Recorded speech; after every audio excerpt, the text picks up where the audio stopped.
मिनश्शैतानिर्रजीम बिस्मिल्लाहिर्रहमानिर्रहीम अल्लाहुम्मा सल्लि अला सय्यिदिना मौलाना मुहम्मदिन व अला आलि सय्यिदिना व मौलाना मुहम्मदिन व बारिक वसल्लिम वसल्लि अलैहि।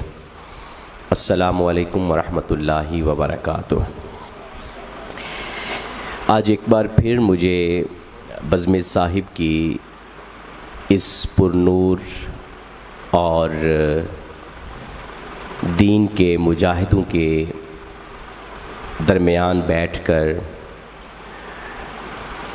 बहुत ही खुशी और इत्मीनान और राहत महसूस हो रहा है कि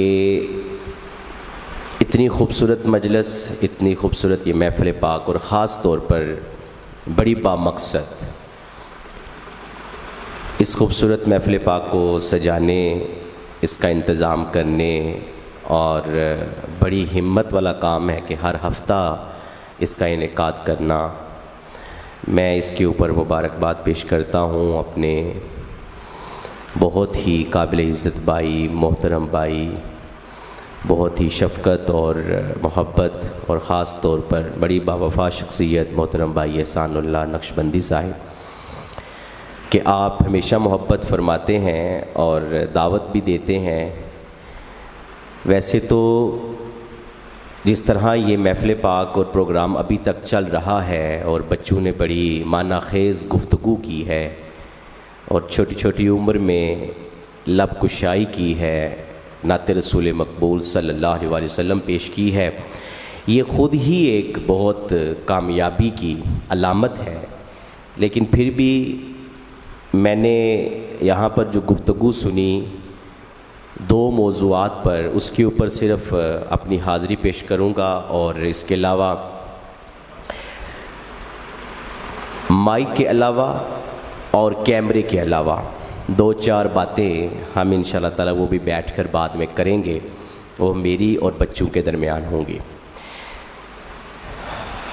यकीन माने कि इस दौर के अंदर जहाँ पर अफरा तफरी है, मादियत का दौर है, तूफ़ान बदतमीज़ी का एक समझ लीजिए तूफ़ान जो आया हुआ है, बच्चे बच्चे, नौजवान, बड़े, हर उम्र का तबका जो है वो बदतमीज़ी की तरफ जा रहा है, इस्लाम के ख़िलाफ़ जा रहा है, दीन से दूर जा रहा है। इस दौर के अंदर इस तरह की महाफ़िल सजाना, ये दीन को तक़वियत पहुँचाना है। दीन को तक़वियत पहुँचाने के बहुत सारे रास्ते हैं, लेकिन जो रास्ता भाई एहसान साहब ने चुना, इसका इंतख़ाब किया, और मैं ये समझता हूँ ये अल्लाह ने इनका इंतख़ाब फरमाया है, क्योंकि वो ख़ुद कहता है उलाइकल्लज़ीना अम्तहन अल्लाहु क़ुलूबहुम लित्तक़वा, कि कुछ लोग ऐसे होते हैं कि जिनके दिलों को अल्लाह ताला तक़वा के लिए चुन लेता है, इंतख़ाब फरमाता है। तो हमारा अक़ीदा है कि अल्लाह ताला ही इंतख़ाब फरमाता है, बेशक जिससे चाहता है वो दीन की समझबूझ का काम लेता है, उसको दीन की समझबूझ अता करता है, दीन की भलाई के लिए उसका इंतख़ाब करता है। इसके ऊपर मुबारकबाद, ढेरों दुआएं, इसका अजर अल्लाह ताला ही आपको देगा। हमारी तो दुआएं आपके साथ हमेशा थीं, हमेशा हैं और हमेशा रहेंगी। मैं ये अर्ज़ कर रहा था कि दीन को तक़वियत, दीन की जो खिदमत है, इस हवाला से हर दौर के अंदर हर तरह से लोगों ने की है, इसको दीन की तक़वियत में इजाफ़ा किया है। कुछ ने माल देकर किया है, कुछ ने इल्म के ज़रिए किया है। ये जो महफ़िल है ये एक इल्मी महफ़िल है, इसके ज़रिए भी दीन को तक़वियत दी जा रही है। लेकिन जिस हस्ती का ज़िक्र आज आप लोग कर रहे हैं, मैंने सुना जो हज़रत सैयदना उस्मान गनी ज़ुन्नुरैन रज़ी अल्लाह ताला अन्हो, जो आपकी शख्सियत है, मैं ये समझता हूँ कि अल्लाह के रसूल सल्लल्लाहु अलैहि वसल्लम ने आपको जो 2 मरतबा जन्नत की बशारत दी है, जनाब बाकी जितने भी सहाबा इकराम हैं, अशरा मुबशरा हैं, उनको मेरे आका ने एक एक मरतबा जन्नत की बिशारत दी है। ये कायनात की वाहिद वो अजीम हस्ती हैं जिनको सरकार ने 2 मरतबा जन्नत का सर्टिफिकेट अता किया है। अच्छा, अब इसके ऊपर गौर करना है वो क्यों अता की है। एहसान भाई, उन्होंने हमेशा 5 वक्त नमाज अदा की, सरकार दो आलम सल्लल्लाहु अलैहि वसल्लम की ज़ियारत भी की, सरकार के साथ सफ़र भी किए। और आपको पता है सबसे पहले हिजरत करने वाले भी हज़रत उस्मान गनी थे। हज़रत अबू बकर सिद्दीक़ तो रसूल पाक के साथ है ना, उसके बाद हज़रत उस्मान गनी ये सबसे पहले हिजरत करने वाले भी। लेकिन जन्नत की बिशारत 2 मकामात के ऊपर दी, और कब दी? जब हज़रत उस्मान गनी ने अपने माल के ज़रिए दीन को तक़वियत अता की। और जब भी दीन को, इस्लाम को माल की ज़रूरत पेश हुई, ग़ज़वा तबूक के मौका के ऊपर सरकार ने कहा, फ़ंड रेजिंग की। सरकार ने कहा कि सहाबा जाओ अपने अपने घरों में जो जो कुछ घर में पड़ा हुआ है ले आओ। तो कोई गए अपना घर का सारा सामान ही उठाकर सरकार के कदमों में पेश कर दिया, कोई गए घर का आधा सामान पेश कर दिया। अब ये हज़रत उस्मान गनी है, क्योंकि ये मालदार थे, ये तिजारत किया करते थे। और एक और बात भी है कि इस दौर के अंदर अगर कोई बदबख्त हज़रत उस्मान गनी रज़ी अल्लाह ताला अन्हु हो, आपकी गुस्ताखी करता है या आपके फ़ज़ाइल को नहीं मानता, वो कम अज़ कम हज़रत उस्मान गनी को गनी तो मानता है ना। वो जब भी नाम लेगा तो गनी ज़रूर कहेगा। ये अल्लाह ने आपको इतनी बाकमाल जो है वो सिफ़त और खूबी अता की है, इतना बड़ा लक़ब है। हज़रत उस्मान गनी एक मरतबा आते हैं, 100 ऊँट सरकार की बारगाह में बमा साजो सामान पेश कर देते हैं। दूसरी मरतबा फिर सरकार ने फिर फंड रेजिंग। और यहाँ पर एक और बात भी कहता चलूँ, जितने भी एहसान भाई साहब के चाहने वाले हैं, इनसे मोहब्बत करने वाले हैं, दाता मस्जिद के साथ मोहब्बत करने वाले हैं, ये बात भी याद रखिएगा। ये जो अक्सर आप लोग सोशल मीडिया के ऊपर एहसान भाई की आवाज़ सुनते हैं, वो ये कह रहे होते हैं कि हमें इस काम की ज़रूरत है, हम मस्जिद में ये काम करना चाहते हैं, तो आप लोग भी है वो ताउन करें। ये फिर कुछ लोग तनकीद करने वाले भी होते हैं, कुछ हौसला अफजाई करने वाले भी होते हैं, हर तरह के बंदे होते हैं। तो फिर पता क्या होता है, जो तनकीद करने वाले वो कहते हैं ये मौलवियों का काम ही हमेशा मांगना है। तो मैं उन दोस्तों से ये आज के इस प्रोग्राम के तवस्सुल से ये कहना चाहूँगा, ये जो लोगों से पैसे मांगना इस्लाम के लिए है, ये मेरे सरकार की सुन्नत है। ये फंड रेजिंग करना ये आका ने खुद की है, ग़ज़वा तबूक के मौका के ऊपर की है। तो जब ग़ज़वा तबूक के मौका पर 300 ऊँट बमा साजो सामान सरकार की बारगाह में हज़रत उस्मान गनी ने पेश किए ना, तो उस वक़्त मेरे मुस्तफ़ा के दिल को जब ठंडा ठार कर दिया, तो मेरे मुस्तफ़ा ने जन्नत का सर्टिफिकेट अता कर दिया। अब दूसरी मरतबा भी जनाब, दूसरी मरतबा भी जन्नत का सर्टिफिकेट मिला, वो नमाज, रोज़ा या हज की वजह से नहीं मिला, वो हज़रत उस्मान गनी को किसी और फजीलत की वजह से नहीं मिला। वो भी जो जन्नत का सर्टिफिकेट मेरे सरकार ने अता किया, वो उस वक़्त अता किया जब बेरे रूमा एक ऐसा कुआं था जो एक यहूदी के पास था, जो भी उसके पास जाता वो उससे पैसे लेता और पानी देता। तो मुसलमान बड़े परेशान थे, इतने वसाइल, इतने असबाब अभी नहीं थे मुसलमान, क्योंकि अभी उस वक़्त उनके हालात बड़े टाइट थे, फाइनेंशली तौर पर इतने स्ट्रांग नहीं थे।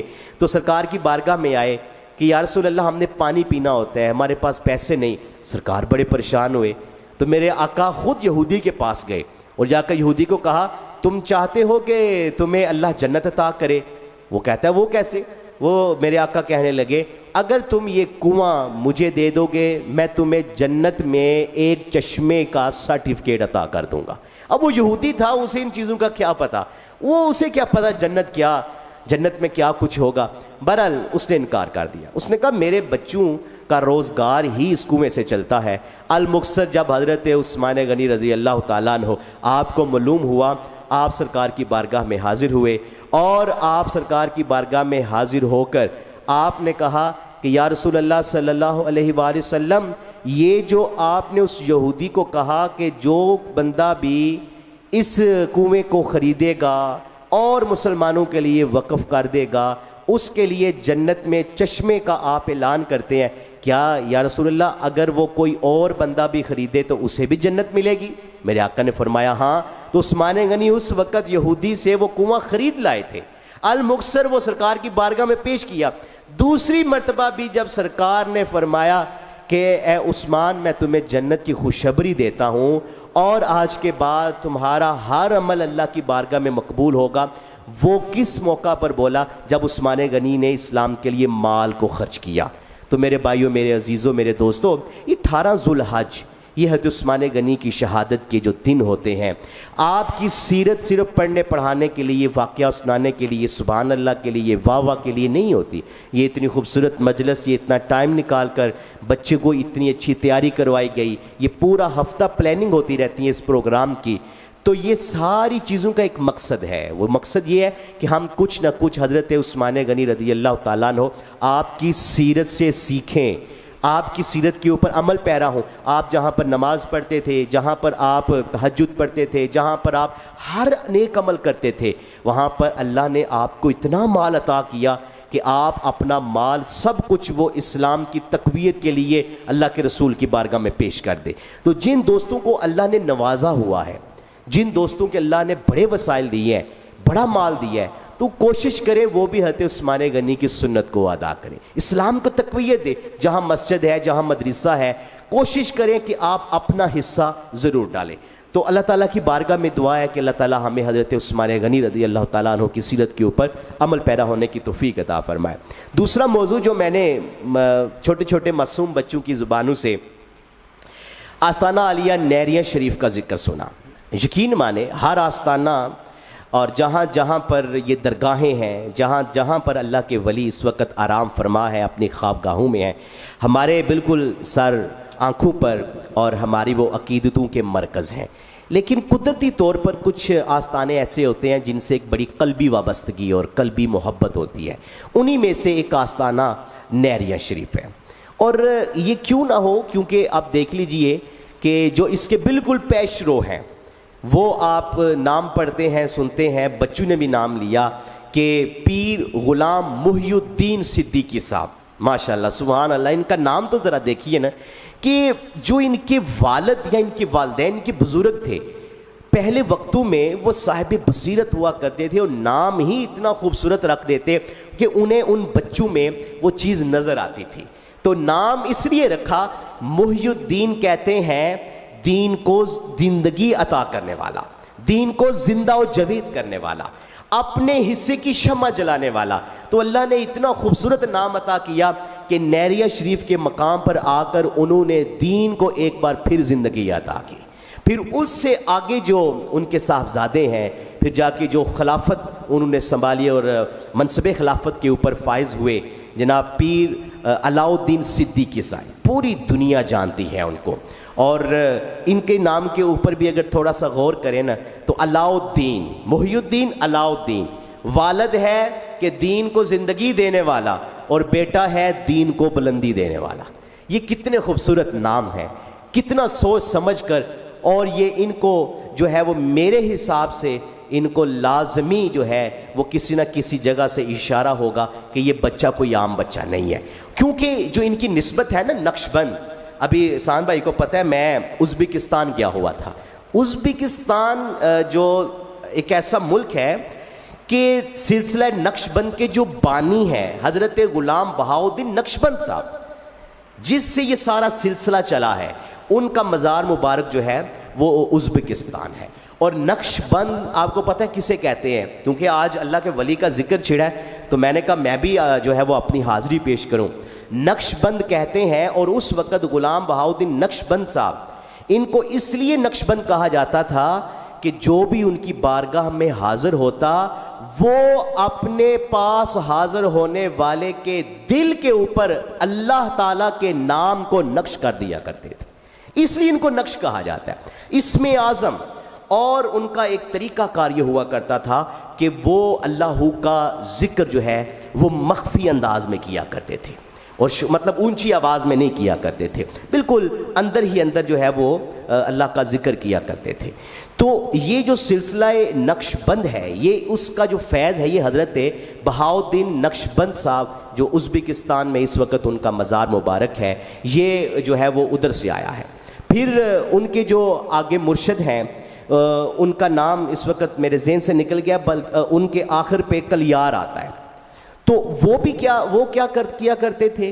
वो एक दिन रास्ते में वो सैयद थे, लेकिन वो क्या काम किया करते थे? बर्तनों के बनाने का। जिस तरह हमारे यहाँ कुम्हार काम करते हैं ना, इसी तरह बर्तनों का काम किया करते, मट्टी के बर्तनों का। तो एक दफ़ा वो रास्ते में जा रहे हैं और उनके भी आगे मुर्शद साथ थे, आपने बाबा समासी, ये एहसान भाई आप जब शजरा पढ़ेंगे नक्शबंदियों का तो उसमें ये सारे जो औलिया अल्लाह इनका नाम आता है, बाबा समासी, बाबा अली रमेतनी, ये सारे नाम जो हैं, ये सारे 7 मज़ारात जो हैं ये उज़्बेकिस्तान के अंदर मौजूद हैं। तो ये जब उनको क्योंकि ख्वाब के अंदर दिखा दिया गया था कि उज़्बेकिस्तान के अंदर एक ऐसा दरवेश पैदा होना है जिसने इस मुल्क के अंदर दीन को बुलंदी अता करनी है, तो ये एक दफ़ा जा रहे थे तो हज़रत बहाउद्दीन नक्शबंद जो हैं वो खेतों के अंदर काम कर रहे थे, बिल्कुल इतनी छोटी सी उम्र थी। तो जो उनके पीर साहब थे तो उन्होंने जब देखा ना तो देखकर हाथ पकड़ा और ऐसे हाथ पकड़ कर कहा बेटा तुम्हारा असल काम ये नहीं है, तुम्हारा असल काम कोई और है। फिर पकड़ कर वो ले गए, उनकी तरबियत की, और तरबियत भी इस अंदाज के साथ की, हज़रत बहाउद्दीन नक्शबंद के पास जो भी बंदा जाता वो इस अंदाज के साथ उसके दिल के ऊपर इसमें आज़म को नक्श कर दिया करते, उस बंदे का टूटा हुआ ताल्लुक रब के साथ जोड़ दिया करते। ये है औलिया अल्लाह की असल में तालीमात। और यही पीर अलाउद्दीन सिद्दीकी साहब जिन्होंने अपने दौर के अंदर सबसे पहले वो क्योंकि QTV के ऊपर भी काम करते, फिर उन्हें अपना नूर TV भी बनाया। और जिस तरह एक बच्चा भी यहाँ पर जिक्र कर रहा था कि इस्लामोफोबिया के ख़िलाफ़ जो उन्होंने एहतजाज रिकॉर्ड करवाया, पूरी दुनिया इसके ऊपर गवाह है।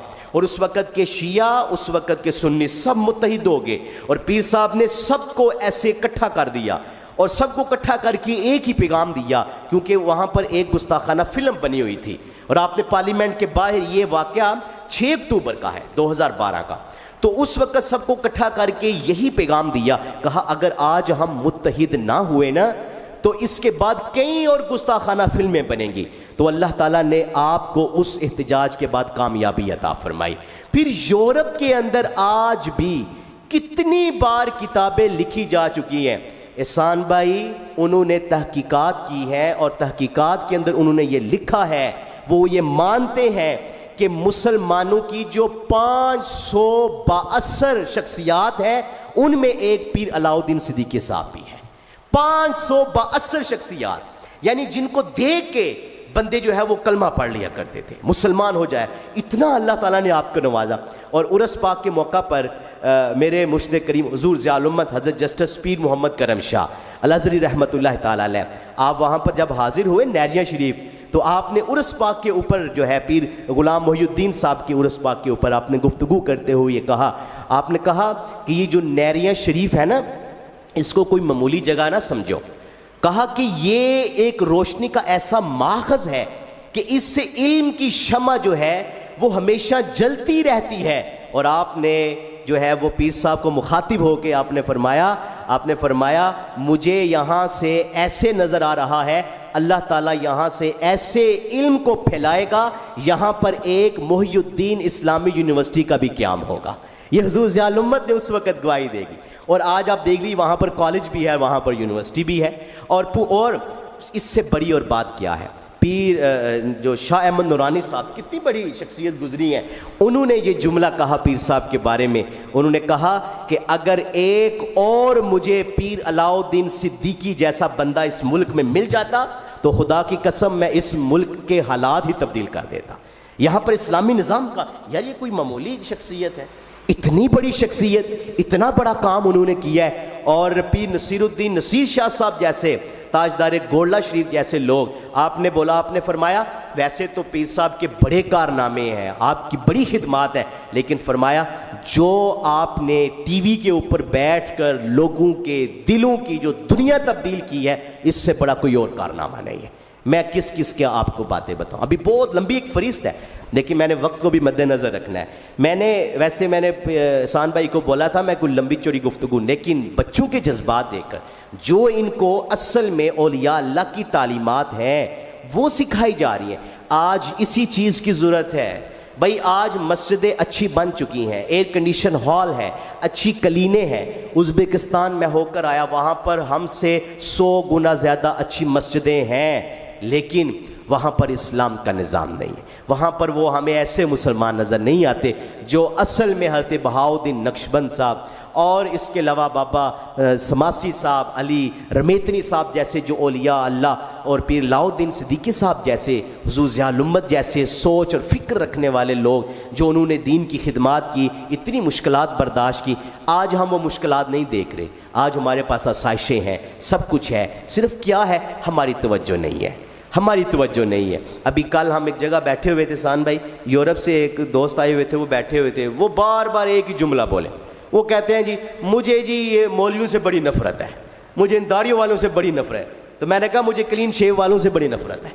मैंने भी उसे ये जवाब दिया, मैंने कहा ये कौन सी बात आप कह रहे हैं? आप वहाँ पर यूरोप में रहते हैं, वहाँ पर आप कमाते हैं, वहाँ पर हमेशा आप जो है, मुझे क्या पता हलाल कमाते हैं हराम कमाते हैं, क्या कुछ वहाँ पर गुन गा कर सब कुछ कर कर आप मरने के लिए पाकिस्तान आ जाते हैं। मरने के लिए आपको यूरोप ज़मीन भी नहीं देता। ये वाहिद ऐसा मुल्क है जो मरने वाले को फ्री ज़मीन देता है। तो इस मुल्क की कदर कीजिए, इस्लाम की कदर कीजिए। ये जो इतनी इतनी बड़ी शख्सियात, और ख़ास तौर पर एक आखिरी पैगाम आज की इस प्लेटफॉर्म से देना चाहूँगा, इन दिनों में ये बहसें छिड़ी हुई हैं, हज़रत मौला अली शेर खुदा के ऊपर कोई बात कर रहा है, कोई हज़रत सैयदना उस्मान गनी के ऊपर बात कर रहा है। मैं